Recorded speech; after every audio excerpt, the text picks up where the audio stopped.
pictures of your pets to send. Where's he going? I gotta catch one. Oh, he's getting a pet. Oh, wait. Did he say catch? Okay. Where's my cat? No, I don't know where she is. She was This is crying Lucy. downstairs. I don't have very many pictures of her, but Oh my Oh. goodness! Hi. Oh my she's gosh. behaved well. She's been quieter than I thought she was gonna be. So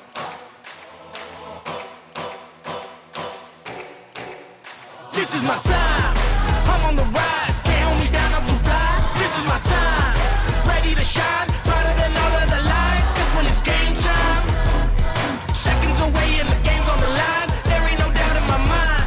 Beating the buzzer like. Hello, everybody. Welcome to the StellaR podcast. I'm your host, Stella Atwood, and this is my mother, mom Hi. producer, Meredith Atwood.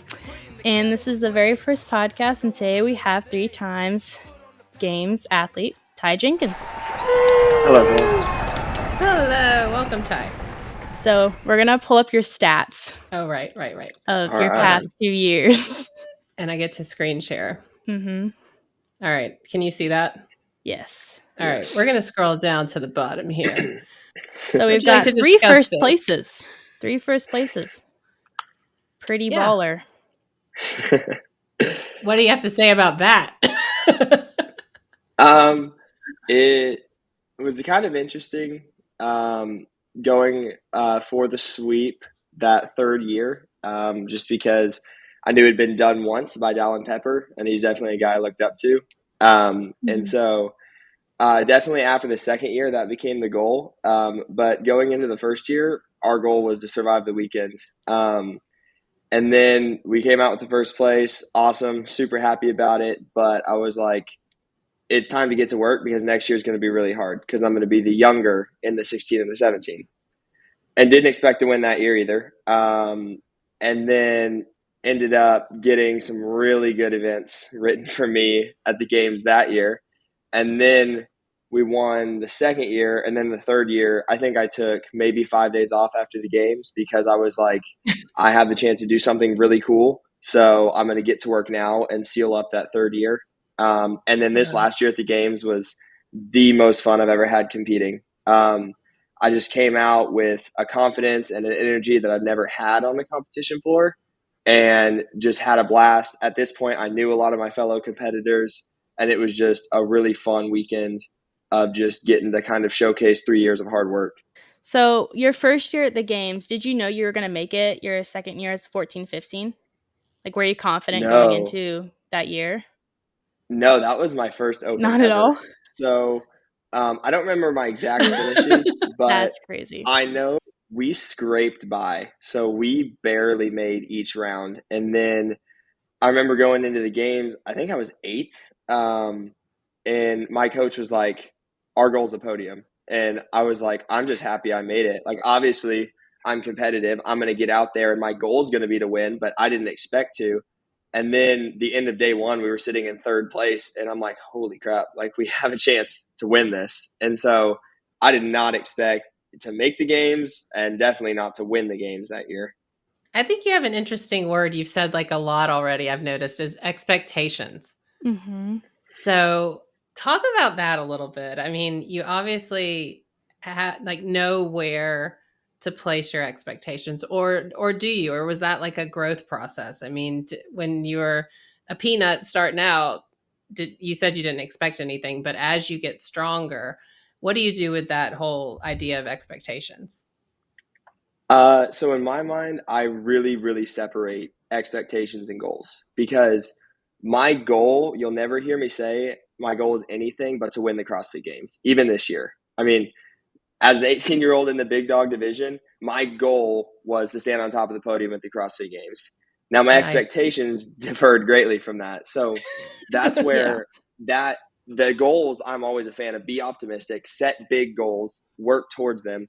But then your expectation is your more realistic grasp of your abilities. And so for me, the expectation exists for me to be like, okay, I understand how good of an athlete I am because I met or exceeded my expectations.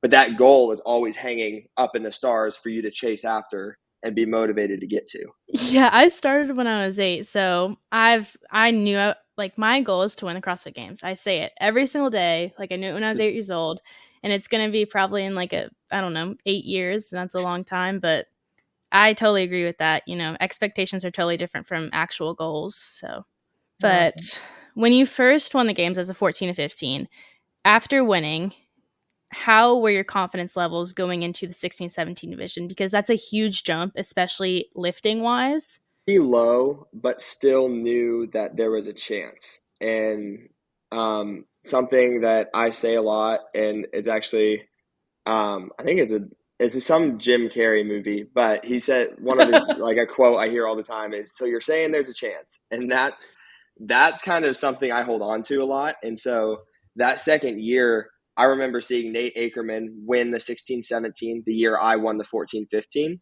and I had trained with him briefly that summer. And I knew there was a huge difference between me and him, fitness-wise, strength-wise, everything in the sport. And so that next year, it was I don't think I did very well in the quarterfinals, and I was going into the semifinals even worried about getting top 10 to make it to the games, because I knew that there's such that jump from that division to the next is a big step up, especially in terms of strength. And so then it just became I wasn't confident, but I was ready to go, and I knew what I needed to work on. And I think that was the biggest differentiator. My training looked way different than my first year because I was really focusing on those strengths and the high volume gymnastics, because I knew that's what the older teens were better at that I wasn't quite good at the time. Didn't you have an event you wanted to ask him about? Yes, the event that they had last year at the games that the individuals and the age groups did with the ski erg and the swim. I really want to know how that went, because that's just a brutal workout on the shoulders. So my background is a couple sports, but the one that's translated the most is swimming for sure. I'm a competitive swimmer of 10 years now. And so anytime I see swimming, it's like a treat. It's looking forward to it. I know that I'm comfortable in the water. I know I'm not as sore after swimming as a lot of the other athletes are, just because I've been blessed to kind of have that background. And so when I saw that I think it was called rinse and repeat, but it was ski and swimming, increasing intervals, and then the last 2 minutes were max calories or something like that. And it was inside in a pool, so I could do a flip turn. I was just ready to go. I was so excited. It was a brutal workout. You feel like you're drowning even when your shoulders are that tired and you're out of breath from the ski. So it's just overall, it's not a fun feeling. But what was really cool that I've never seen before was on our ski erg monitor, you could see the calories that everyone else in your division had. So it showed us that, like, I could see KO Subiono and blank amount of calories each round. And so I could just keep an eye on his calories. And as we kind of continued through the workout, that was cool to be able to gauge when I needed to push, when I didn't. But overall, just my favorite event ever. I love swimming. I love when other things get thrown in with swimming. Such a fun. It was cool. In any indoor pool, it echoes, so it sounds like there's 100 more people than there are, and it was so much fun. Yeah, I definitely want to try and do that workout sometime this summer during training. But you're obviously a strong athlete. So how about the Olympic total that they had? I think did you win that workout? Yes. Yeah, you did. Yes. What? My first year in the sport, I was not very strong. The only lifts I were good at were snatch and clean and jerk because of my just sports background. I was pretty explosive, but my squats weren't great. And even that second year, the 16-17, I'd been working on my strength for a whole year, knowing that was a gap I need to make up. And I still had the second lowest opening weight on the front squat event that year. So strength has never been a strength of mine. And it's still the thing I need to work on the most to get on par with the elite athletes in the open division. But that workout was one of my favorites ever to win, just because I'd known what the last 3 years had looked like strength wise. So to be able to go out there and win a strength event was huge for me, because it had been something I'd been so intensely working on for the last 2 years of training. Yeah, that's so cool. Yeah, you look like you got a little bit stronger there, Ty. What do Yeah. you sort of who do you give credit for, or what do you give credit for to getting stronger? I mean, obviously everyone out there wants to get stronger, but is there anything that stands out, especially as a teen athlete and a teen guy, that you've really worked on? I mean, the biggest thing that it's always going to boil down to is sleeping and eating. And Really? any teenager, oh yeah, anything regarding gains in the space for teenagers comes down to sleeping and eating. And so Jessica Griffith, and she's married now, so Jessica Cahoy, but she was Jessica Griffith when I trained with her. She has been to the CrossFit Games a handful of times. We train together because she lives about 30 minutes from me, and she's actually a nutritionist. So she helped me year one get on my macros, and that's been a huge part. And then aside from that, just my coach, Carl Butts, here where I train, just being so just, I guess we were just super, super consistent with the strength work. And it was a big chunk of my training for 2 years. And even the days I didn't want to go in and lift, Carl was like, this is what you're the worst at. Like, let's get after it. This is a big weakness to cover. But yeah, that's just been consistency. And then eating and sleeping was kind of the biggest thing. And then I started working with Sonny Webster, a Olympic lifting coach, after the games this year, and have already put some big PRs up, and am super excited for the next season to kind of get to showcase that strength a little bit. So how do you balance, like a few years ago as a 14, 15, 16, 17, how did you balance your social life and CrossFit? Because that's really hard as a teenager. Yeah. It was interesting at first because training wasn't as that first season. As we got into training, I trained more and more throughout the season. So even leading up to semis, it was only a little bit in the evenings, and it didn't affect anything else. I still played baseball. I still hung out with my friends. And the only thing that changed that first season was I started going to bed earlier. So if they were hanging out really later, I couldn't hang out with them.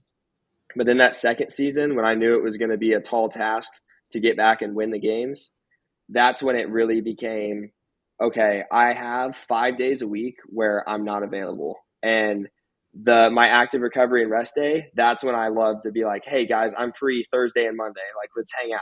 But for me, it was me being stubborn and being like, nothing is getting in the way of training.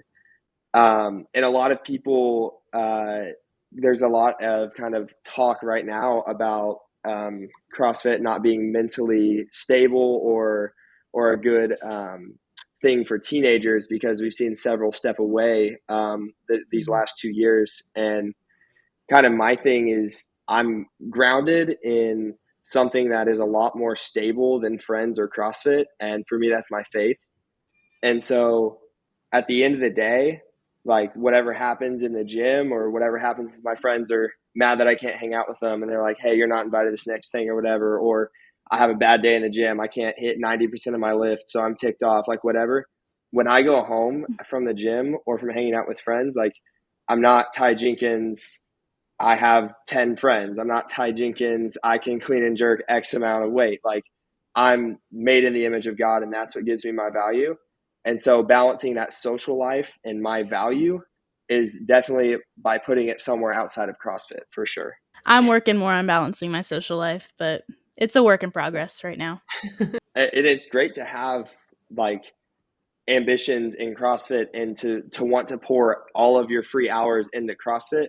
But at the end of the day, you have to have something outside of CrossFit to keep you sane. So friends, faith, whatever that looks like, school, another sport, something to pour into, because otherwise it's so easy to drive yourself crazy when you have a bad training day.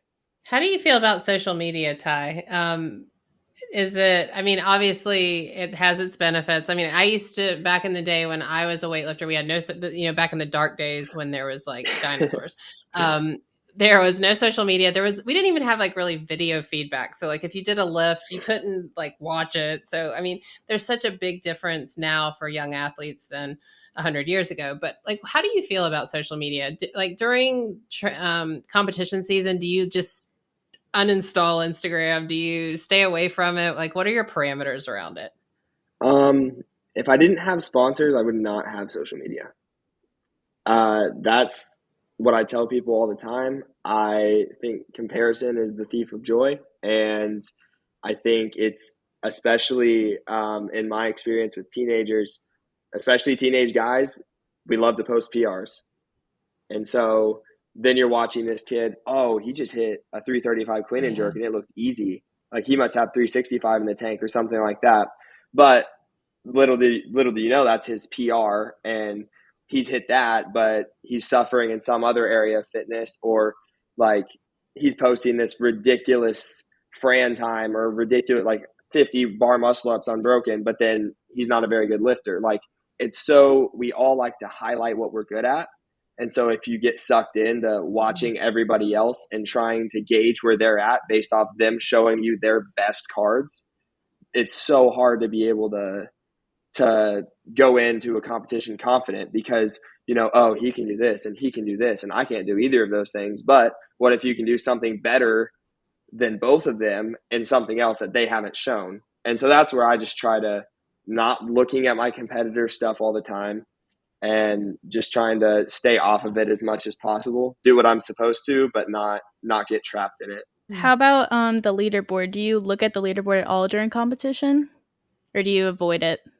The end of the day, typically. So if it's an online qualifier, sure, I'll look at it every night or every time scores are due, whatever. But if it's at the games, I'm not doing the math trying to figure out where I am after each event. Every day, in my mind, we start at 0 points. So if I'm in third place Friday night and we wake up Saturday, okay, the leaderboard's reset. Let's win Saturday. And then you go into Sunday and then it's like, okay, we're in second place. That doesn't matter. We're going to win Sunday. Or I'm in first place. That doesn't matter. We're going to win Sunday. So that's how I like to view long in-person competitions. But when it comes to online stuff, I am looking, especially early in the season, it's like, do I need to do something 3 times? Do I need to do this event again and risk the potential of getting hurt? If you're doing hundreds of the same movement in a weekend, there's always that potential to get hurt. So if you're looking at an online leaderboard, you know, hey, I need to redo this again and maybe risk a little bit of that. Or I've done this once. I'm sitting good on the leaderboard. I don't need to worry about it. Do you look at the leaderboard a lot? Is that kind of your thing? Or well, this is my second year of competing, so you know, as a newbie, kind of, you get all excited about where you're on the leaderboard. It was worse last year, but I did better this year at not really looking at it. But when on like Saturday when the workouts are due and like the first 2 workouts are due, I'm looking to see where I'm at. And then I'm like, okay, so these next 2 workouts that are due on Monday, they're not my best workouts. So my expectations can kind of just, I know where I'm at for that. But yeah, I'm getting better at it. Well, I think you, Stella, I think you and Ty have something in common. He mentioned that he's very stubborn. Yes. I think that might be part of the ingredients to the sport. But Stella, how do you use your stubbornness for good and not evil? Oh, wait, you don't. Never mind. That was supposed to be. That's a bad question. Why would you ask me that? What about you, Ty? How does stubbornness play a role in your CrossFit or your life? Yeah, it definitely bleeds into all areas of my life. I'm very much if I want to do something, I'm going to do it, and there's not much that can get in the way of me doing that. And that can go both ways. That can be good or bad. But in the CrossFit space, it makes me very disciplined when it comes to going to bed on time, eating the right things, or even just waking up and, oh, something went wrong in the morning and I'll push my first session back to 10. It's like, no, I said I was going to be at the gym at 8:30. Like that's when I'm getting there. And so that part of stubbornness definitely helps. But then at the same time, there's also stubbornness in a workout. So when it's coming down, I love Rich one time when I was training out at Mayhem called it sniping. But if you end a workout with a lot of one movement and you pass someone on the last movement. So the workout we had in quarterfinals with the wall balls and the burpees, I was doing it next to Kendall Gilmore, who's about to go compete in California. She is so fit. We were doing that workout next to each other, and we got on the burpees right about the same time, the last round. And so then it's the stubbornness of, okay, no excuses. You got to beat her. Like, this is just about how bad you can hurt. So don't get beat. That's the stubbornness that helps in the moment, because it's like, I'm going to do everything my body's willing to do to make sure that I do not get beat right now. And I love the games, especially because they program a lot of workouts like that, a sled push through the finish or things like that, where it's like, you see where everyone's at and it's time to go. Be stubborn. Don't let anyone beat you. That's the stubbornness that I think really helps in a competition. Yeah, that's why I love like 4-time workouts, because you know when you're on that like last movement and you just push it till the end and you just pass a lot of people. That's my favorite type of workouts. Absolutely. Well, Ty, what kind of advice do you have for and we're, this podcast is focusing on the teen athlete. So I know you graduated and we can talk about that. But as far as like the younger, the 14 to 15 division, and even the 16 to 17, share some of your wisdom as far as things you do heading into competition. Do you have any rituals or things that you kind of, obviously you sleep and eat, that you pointed out that was super important, but is there anything that you like, little tidbits you'd like to share that really help you during competition season?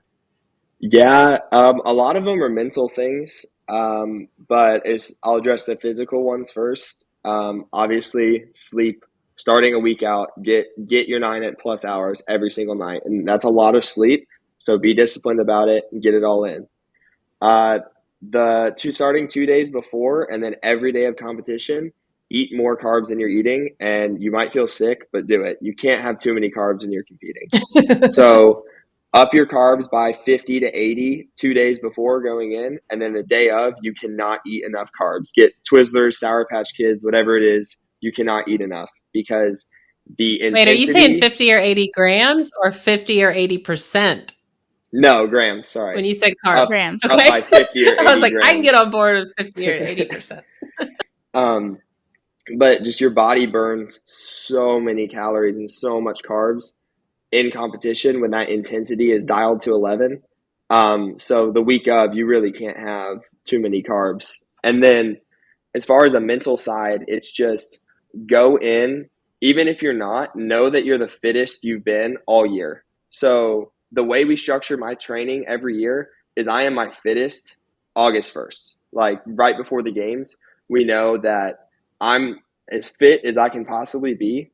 And the week before training, we've tapered off. So I'm fresh and I'm the fittest I've ever been. And last year, I think we overdid it. I did not feel like I was the fittest I've ever been going into the games last year, but I was telling myself I was. And I think that's a big difference too, is having that in your head. I hadn't hit 95% or more on either of my lifts going in like a month before the games. It was a rough lifting summer, but going into the games, I told myself, you're the strongest you've ever been. You're the fittest you've ever been. Go out there and crush it because you're ready for this, even though I probably wasn't. But so my advice as far as competition goes is eat well before, sleep well before, and go in knowing you're the fittest you've ever been, even if you're not, because it will do a lot for you. One of the things I always tell Stella is your best is good enough. And it kind of tracks. If you're telling yourself you're the fittest you've ever been, that kind of tracks with whatever the result is going to be enough. And that goes back to what you started with, Ty, about expectations and how to tie that in. So I think that's cool. How to tie that in, Ty. So Right, look there what we we go. did there. I mean, I was going to piggyback off of that is my coach, Griffin Raleigh. He's been coaching me for like 2 years now. During the age group semifinals, the past, 2 weeks? Has it been 2 weeks? I think so. I don't even know where we are. Is this Earth? I don't know. He would just say, like, give it your best in every single workout. That's all you got to do. And so that's just kind of been on repeat the past few months, is like all you got to do is do your best on every workout, and then a good outcome will happen. So that's what I like to tell myself. But What do you do when you have a bad? You obviously haven't had too many bad workouts in competition, but what do you do when you have a moment or something that happens and derails you sort of for that workout or mentally? What do you tell yourself? Like, how do you put it behind you? Like, what do you do to move forward in competition? So I actually have a great story for this one. So my second year, which I would call my hardest year at the games, it was my closest finish to not getting first. The third event was on the evening of the first day of competition. I was sitting first or second after the first two events, and then this event was fast. It was, I think, a pegboard, 25 strict handstand push-ups, 50 double unders, like 25 or 30 GHDs, and then a handstand walk to finish. Very, very fast. 7-minute cap. Very, very quick workout.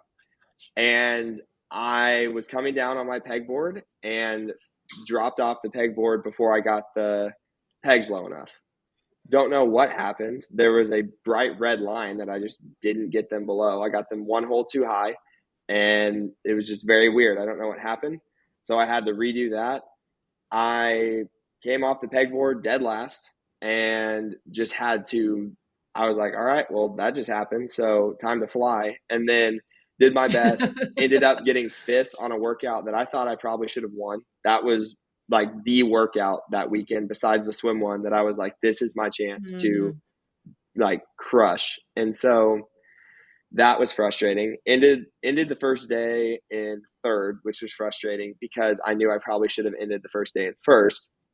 But as we were walking back to the hotel, I got asked, in my opinion, way too many times about the event. And every time that someone asked me something about it, all I said was, it's done.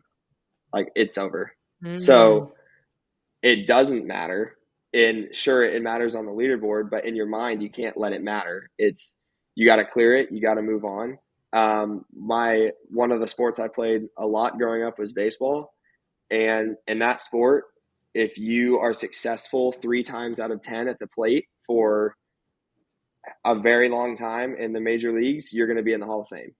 And so to come from a sport where 30% success is good, it just helps me because after every single at bat, it's like, okay, I just struck out. You got to clear it because you can come up and drill the next ball.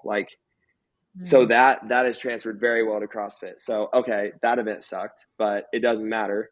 And kind of what I touched on earlier, like I woke up the next morning, like the leaderboard's reset, it's time to win Saturday.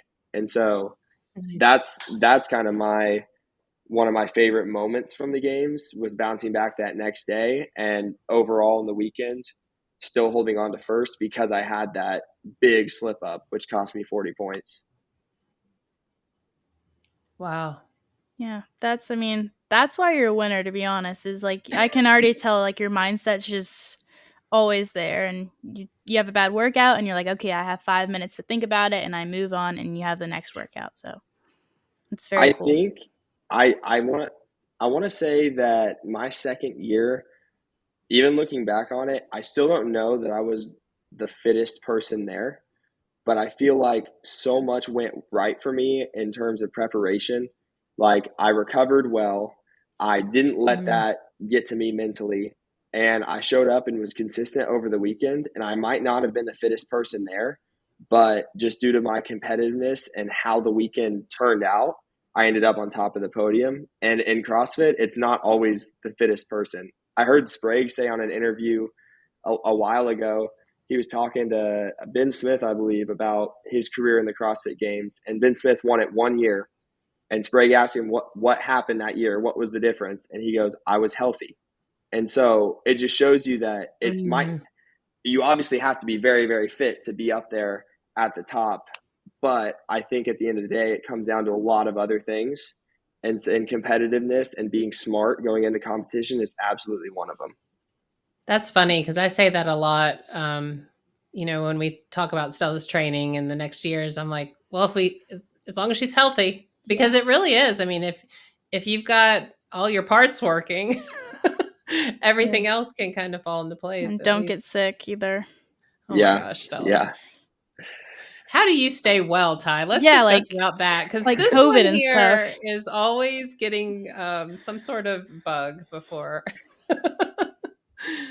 Yeah, competition. I mean, I've thrown up twice at the games, and it just comes down to, yeah, I've had some rough times at the games, but I always tell myself when I'm feeling like crap, regardless of what is actually making me feel bad, that it's the nerves and it's all in my head. And I'm a big believer in your brain can convince your body to do a lot of things. And I think regardless of if I was actually sick that second year or not, I threw up a lot that year and just told myself, hey, you're nervous. It's fine. It's not going to affect anything. I thought I was going to pass out during the running event. It was like 95 degrees, super thin air, just not what I'm used to. And I get back, and as soon as we are done with the event, just threw up everywhere.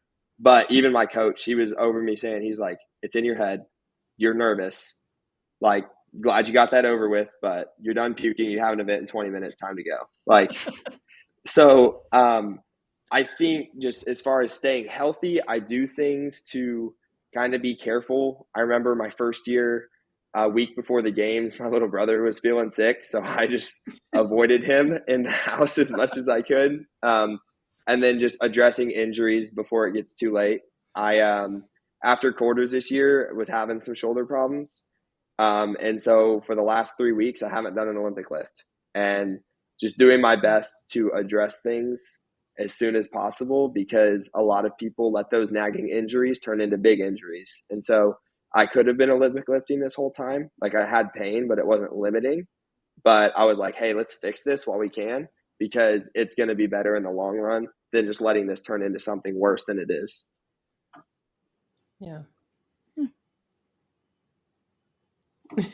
want to stare at each other? Let's see. So I got a question. I always have questions in my Yeah. back pocket. I don't want to talk over you, Stella. This is your show. I'm just here. This is my first podcast. This is her second. She's already had a podcast done. Oh, wow. She's very good at it. Yeah, she is. No, this is not about me. I'm just curious. I'm curious like a cat. What was I going to ask? Oh, the mindset. I think we kind of hovered around it. Like, but where does it come from? Is it your family? Like, did you develop it? I mean, you played a lot of sports, but I mean, did you come out of the womb being stubborn, or, I mean, what have you done to cultivate it? Because I noticed, like, with the teen athletes, just being an observer, it's really fascinating to watch younger kids do sports, because you can see the ones that are stubborn. You can see the ones that don't believe in themselves. I mean, I guess you can almost see that in any sport, but where does your belief in your mindset and your dedication to working on your mindset come from? Do you have a practice that you do every day? Do you meditate? Do you, like, what keeps it going? Tell us everything. Where do you get your brain from? And like your motivation too. How do you keep motivation through like off season, I guess? Okay, Yeah. that's too many questions for him. Now he's like, How do you wait, do what this, are this, you and this?" women asking us? Give us a list. I guess we'll start with like the mindset and kind of where that comes from. I was not born a fierce competitor. My mom tells me all the time that when we used to do like recreational basketball, we had like a co-ed basketball, and sometimes I just get a rebound and I just hand it to someone on the other team. Like, here you go. Like, she said, you wanted to be everyone's friend. The other team? Yeah. She said winning was not a priority. So 4, 5, 6-year-old me, I guess, just wanted to make everyone happy. I think the biggest change for me was when I started swimming, or at least when I started taking swimming seriously. That was the first individual sport I ever did. And I remember in particular had a pretty rough meet, and in team sports, you can always find an excuse. But when it came to swimming, at the end of the day, it was me and my lack of preparation that led 10-year-old me to get whooped in a meet in Lamar, Missouri. And so then moving forward from that, I was like, okay, losing sucks. especially when it's all on me. So it's time to not lose anymore. And so then obviously it took a while. I really, really wanted to be a good swimmer. And so then we had 2 practices. We had a slow practice and a fast practice, basically. And a lot of it was separated by age, but essentially the first practice was our faster kids. And then the second practice was just our slower team. And then I just asked the coach after that meet, I was like, hey, can I do both practices? And she was like, well, I've never had anyone ask that, but I don't see why not. And so then I was like, well, if I got whooped last time, I bet these kids aren't doing 2 practices. So then I started practicing twice a day and then started seeing some success in swimming over the next 2-3 years. And so I think that's where it really hit me, like, individual sports are all on you. And one of my favorite feelings in the world in swimming is kind of like I talked about, like sniping. It's chasing someone down at the end of a longer race. And so just that individual sports, that competitiveness that was kind of birthed from losing in an individual sport, definitely translated well in CrossFit, because in swimming, you got lanes. In CrossFit, you got lanes. You're moving down kind of towards the other end and you can see where everyone's at. Like, I definitely think that translated very directly. And then it started bleeding into my other sports. Then I was very competitive, hated losing, even in team sports. And yeah, I just think when people ask that, I always say it comes down to swimming was really where I developed my competitiveness, because I was not born that way at all. So you would say, like, having a sports background as a teen athlete it's helpful?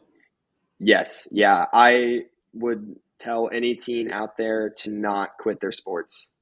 Like, if you're coming into CrossFit as a first sport, then, I mean, at that point, it's hard to get into sports. Sports are becoming very club organized, and you almost have to get in when you're like 6 years old to play any mainstream sport. Thank you, at a high level. Ty. For saying that. No, it's funny because Stella started CrossFit at 8. Before that, she did, like, peanut sports like soccer. Yeah. And what else did you do? Lacrosse, basketball.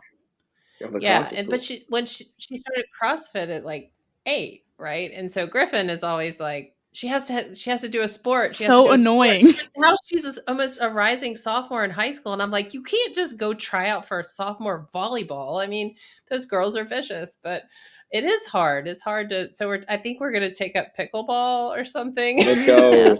It's so much fun. Need some hand-eye coordination. You love pickleball. Okay, tell us in 30 seconds how to play pickleball.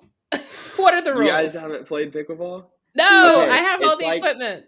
It's basically ping pong, but there's a kitchen, and you don't go in there unless it bounces in there, and then you just try to get it to bounce on their side and not let them return it. It's so much fun. Wait, what do you mean the kitchen? What's the kitchen? The kitchen. Okay, what is the kitchen? The net, and then I'm gonna have to pull up a picture. You have lines on the ground, like 5 feet from the net on each side. You can't cross that line unless the ball bounces in there. But it's so much fun. It's fun because I'm pulling up a picture. It's just something you can play for like 2 hours and just have a blast, get a decent amount of fitness in, but it's not super taxing like tennis where you're toast after 40 minutes. All right, let's see. All right, it's on Amazon, but that's okay. Is the kitchen the green part? Yes, the kitchen's the green part. Go to images. I'm in Amazon, Stella. You know I'm an old lady. This is what we got. Yeah. Okay, so you can't go in the kitchen unless what? Unless the ball bounces in there. Then you can step in the kitchen. It's so much fun. And then like this up, Stella? The simple rules, like you have to serve across. So if you start in the right box, you have to serve to the opposing box diagonally. And then you have to let the ball bounce once on each side. And then from there, just do whatever you can. It becomes very intense. When you serve, do you bounce before you serve? So bounce, serve? You don't have to. You'll see some people hit it on the ground or like bounce it on the ground, then hit it with their paddle, or just drop it straight onto their paddle and hit it over. This is no longer a CrossFit podcast. We are now Pickleball podcast. StellaR at Pickleball. Yes. It has swept our gym by storm. It is crazy. They're out there 3 or 4 times a week. It's ridiculous. Well, there you go, Stella. Okay. Pickleball. I mean, it's really the last frontier. It's all we my have last left. option. It's too late to play baseball. It's just too late. I mean, it's not too late, but you know what I mean. But it is really crazy kind of how, especially gymnastics has kind of always been one of those, but now you're even seeing baseball and football become the sports where, I mean, if these kids aren't starting playing them by the time they're walking, they're going to struggle to kind of get into a good team. So, well, Stella, let's ask Ty about the big dogs. You've been wanting to do that, and then we'll wrap it up. Oh yeah, how like hard was it mentally and physically transitioning from 16, 17 to the individual? it went better than I thought. So I have several connections that I'm super blessed to have, some really good people, and just some honestly stuff that some weird connections that came out of nowhere that I've just been super, super lucky to have. And it's just been, it was hard at first because I knew, even looking at some events that were good for me from past opens or even the rinse and repeat workout, comparing my scores to the elites, I knew I had a lot of ground to make up. But I have started working out kind of all over the place. I went and trained with Justin Medeiros for a little bit, and then went and trained in Las Vegas at Underdogs. And even just Christine Kohlenbrander lives 30 minutes from me, and training with her every day in the summers and stuff has helped me kind of slowly chip away at that mental block between that they're so much farther out of it than I am. And really what sealed the deal and kind of broke that barrier for me this year was my quarterfinals placement before all of the no rep madness. I was 22nd in North America West. So didn't just make semis, was middle of the pack at semis. And was super happy with how they went because I hated the quarterfinals workouts. And so even this year in the Open, I didn't feel great about the Open. But then before quarterfinals, I kind of heeded my own advice a little bit. I made sure I was recovered. I made sure I was eating well through them, and just had an awesome weekend. And so mentally for me this year, I was like, hey, I'm way closer than I thought. So that's been awesome. And like, we're definitely going to do some things different next year to avoid getting knocked out due to penalties. Like be very sure of reps and things like that. But, like next year kind of going in it won't be like, oh, I got to do everything just to scrape into semis. It'll be like, let's get to semis and be sure of that. But then let's go prepare for semis. Like this year, I kind of going in expected my season to end at quarters, maybe semis.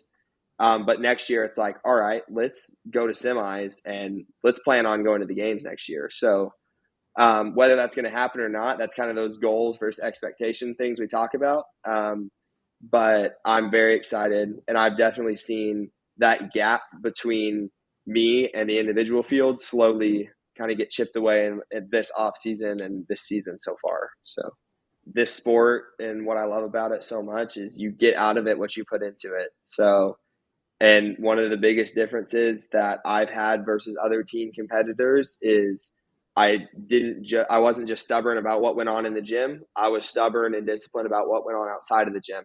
And so anyone looking to stand on the podium, whether that's in teens or in the open division, it's like, you can't just be good in the gym. You have to be good at sleeping, be good at eating, be good at managing your mental state, be a good competitor. So that's kind of what and recently I've started helping and coaching some other teens because I love kind of giving back to them and helping them understand, because it took me 3 years to learn some of that stuff. And now it's like, I want to help them learn it quicker so that we can see more teen powerhouses. Like I want to see more teenagers jumping the gap to the next age group. Yes. And like, even though I didn't do it this year, I want, with all my heart, I want RJ next year to make a semifinal at 18 in America. Like that's something that no one thinks teenagers can do, but I think the teens are getting better, and I love seeing that.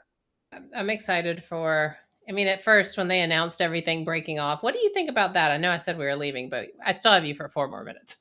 No, I have what do you think about, okay. Stella's, obviously the results aren't in, but she's supposedly, if nothing changes, we'll go to the games. But with going up to Michigan for Pit Teen, which is splitting off all the age groups, the masters, and what do you think about that?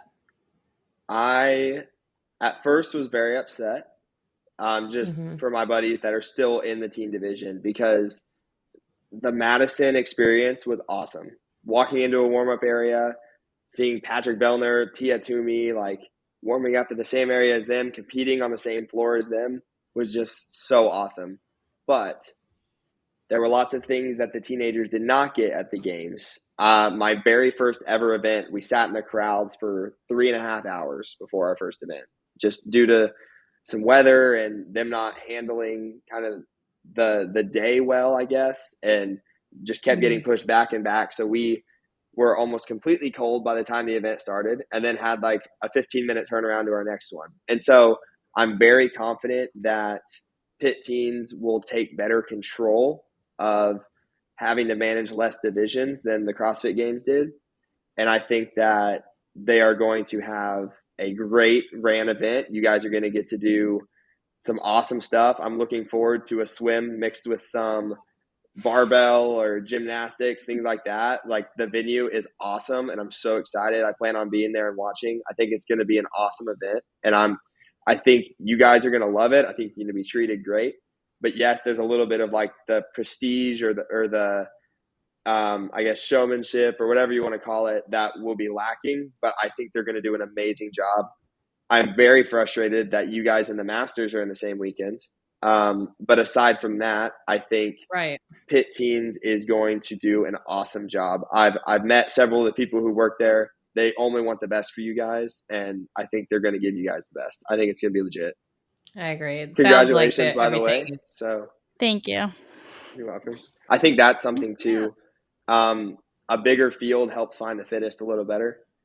You know, I was always frustrated when someone would take 6th and a 1st, and rather than like in a field of 10, a 6th place isn't that bad, or in a field of 40, a 6th place isn't that bad. But when you have a field of 10, you shouldn't really be in 6th. You should be in like 30 or like 30th or like the mid 20s, and maybe suffer a little more from that. Like, there's more people sliding between people and truly see who's the best at being consistent. And so I think the bigger field's going to be awesome. That's another reason I'm super excited. I think Pit Teen's going to be awesome. I think you guys are going to love it. So yeah, I'm super excited. Yeah. Awesome, Ty. Well, thanks for joining us. Thank you. Yeah, thanks for having me on. It was good to talk to y'all.